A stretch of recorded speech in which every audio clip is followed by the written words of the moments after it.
ಅಗಸ್ತ್ಯ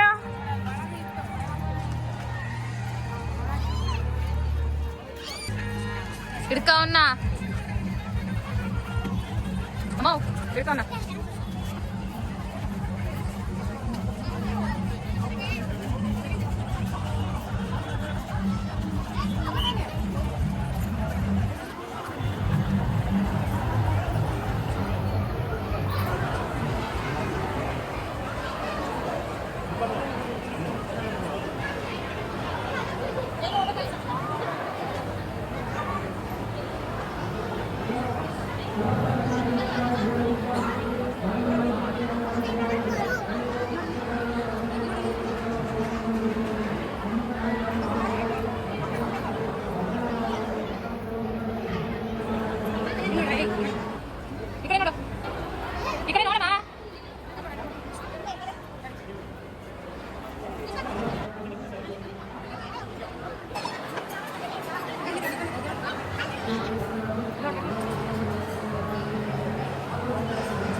ಬೇಗ ನೋಡ್ಬೇಕು.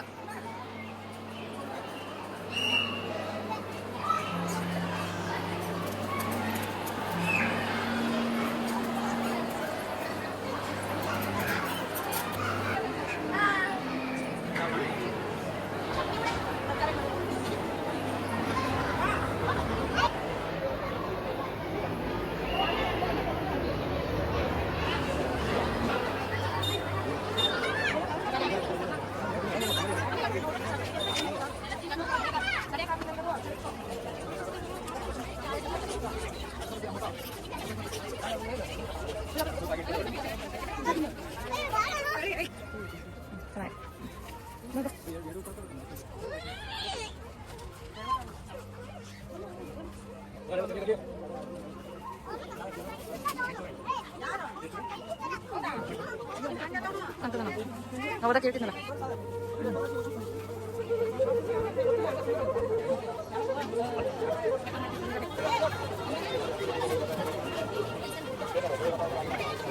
ಪಾಪ್ಕಾರ್ನ್ ಇದೆಯಾ? ಪಾಪ್ಕಾರ್ನ್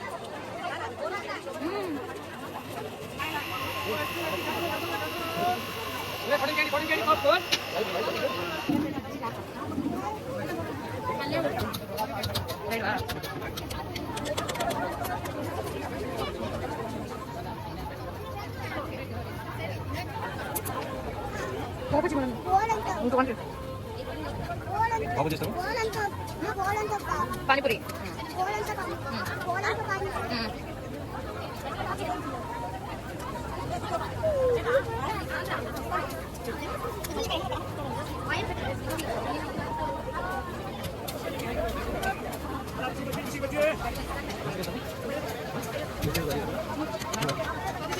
ನಾನು ಸಾಸ ಕೊಡ್ತೇನೆ ಕ್ಯಾಶ್ ಅಜ್ಜಿ ಕೈ ಅಗಸ್ತ್ಯ ಏನ ಅಲ್ಲ ಬಾಯಿ ಇರ್ತಾ ಅಗಸ್ತ್ಯ ಐ ಫೋನ್ ಪೇ ಮಾಡ್ತಾನಲ್ಲ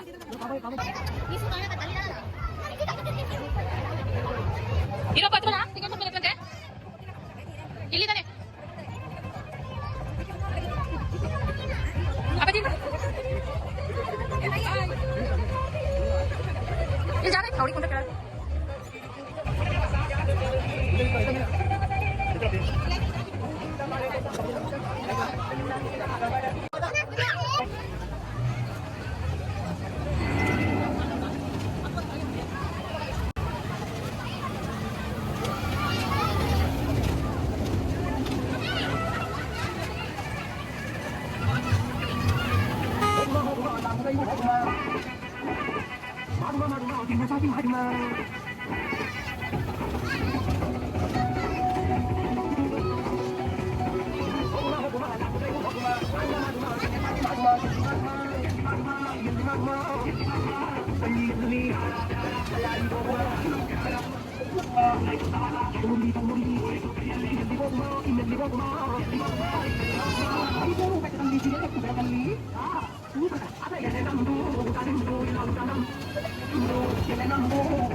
ಹಸಿರಿನ ಸೊಬಗಿಗೆ ಮನಸ್ಸಾದವರು ಯಾರಿದ್ದಾರೆ?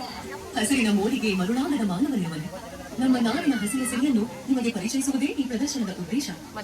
ಕರ್ನಾಟಕದ ವನ ಸಂಪತ್ತು ಏಕೆ ವಿಶಿಷ್ಟವಾಗಿದೆ, ಏಕೆ ಶ್ರೇಷ್ಠವಾಗಿದೆ ಎಂದು ಬೆಳಕು ಚೆಲ್ಲುವ ಈ ಪ್ರದರ್ಶನಕ್ಕೆ ನಿಮ್ಮೆಲ್ಲರಿಗೂ ಸುಸ್ವಾಗತ. ಬನ್ನಿ, ಮನವನ್ನು ಮುದಗೊಳಿಸುವ ಸಂಗೀತ ಕಾರಂಜಿಯ ಮೆರುಗಿನೊಂದಿಗೆ ಕರ್ನಾಟಕದ ಕಾರುಗಳತ್ತ ಪಯಣ ಬೆಳೆಸೋಣ.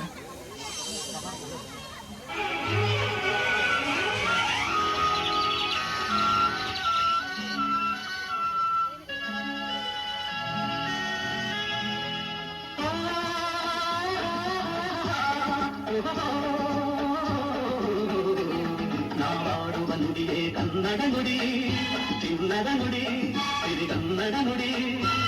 ನಾವಿರುವ ತಾಣವೇ ಗಂಧದ ಗುಡಿ, ಅಂದದ ಗುಡಿ, ಚಂದದ ಗುಡಿ.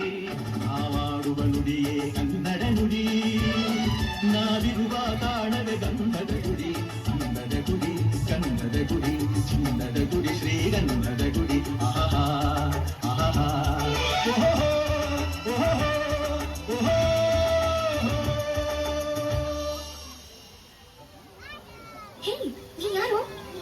ಮರ ಅಂದ್ರೂ ಸರಿ, ಹಸಿರು ಅಂದ್ರೂ ಸರಿ, ನಾನು ಕನ್ನಡ ನಾಡಿನ ಕಾಡು.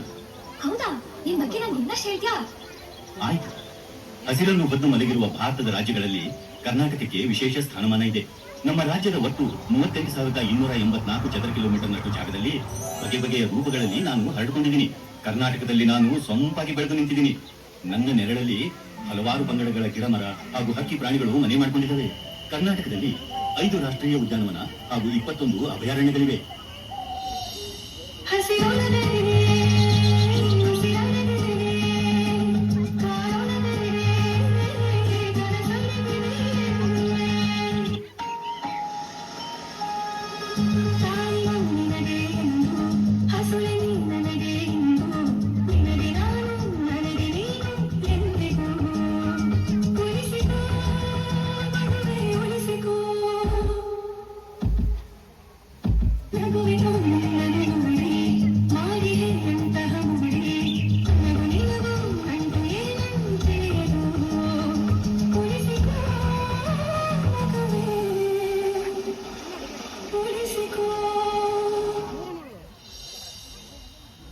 ಕರ್ನಾಟಕದ ಕಾಡುಗಳನ್ನು ಹಲವು ಬಗೆಯಲ್ಲಿ ಬೇರ್ಪಡಿಸಲಾಗಿದೆ. ಅದರಲ್ಲಿ ಒಂದು ನಿತ್ಯ ಹರಿದ್ವರ್ಣ ಕಾಡುಗಳು. ಇಲ್ಲಿ ನಾನು ಇಡೀ ವರ್ಷ ಹಸಿರೆಲೆಗಳಿಂದ ಕಂಗೊಳಿಸುತ್ತಾ ತುಂಬಾ ದಟ್ಟವಾಗಿ ಬೆಳೆದು ನಿಂತಿದ್ದೀನಿ. ನನ್ನ ಮೇಲೆ ವರ್ಷಕ್ಕೆ ಸರಾಸರಿ 250 ಸೆಂಟಿಮೀಟರ್ ಮಳೆ ಬೀಳುತ್ತೆ. ಸುರಬನ್ನಿ, ಮಾವು, ಹಲಸು, ನೊಗ, ಧೂಪ ಮುಂತಾದ ಮರಗಳಿಗೆ ನಾನು ಆಸರೆಯಾಗಿದ್ದೀನಿ. ನಿತ್ಯ ಹರಿದ್ವರ್ಣ ರೂಪದಲ್ಲಿ ನನ್ನನ್ನ ಉತ್ತರ ಕನ್ನಡ, ದಕ್ಷಿಣ ಕನ್ನಡ, ಶಿವಮೊಗ್ಗ, ಹಾಸನ, ಚಿಕ್ಕಮಗಳೂರು ಹಾಗೂ ಕೊಡಗಿನಲ್ಲಿ ನೋಡಬಹುದು. ಎರಡನೆಯ ಬಗೆ ಎಂದರೆ ತೇವಾಂಶ ಕೂಡಿದ ಎಲೆ ಉದುರುವ ಕಾಡುಗಳು. ಇಲ್ಲಿ ನಾನು ವರ್ಷಕ್ಕೆ ಸರಾಸರಿ 150 ರಿಂದ 200 ಸೆಂಟಿಮೀಟರ್ ಮಳೆ ಪಡಿತೀನಿ. ಚಳಿಗಾಲ ಮುಗಿದ ಮೇಲೆ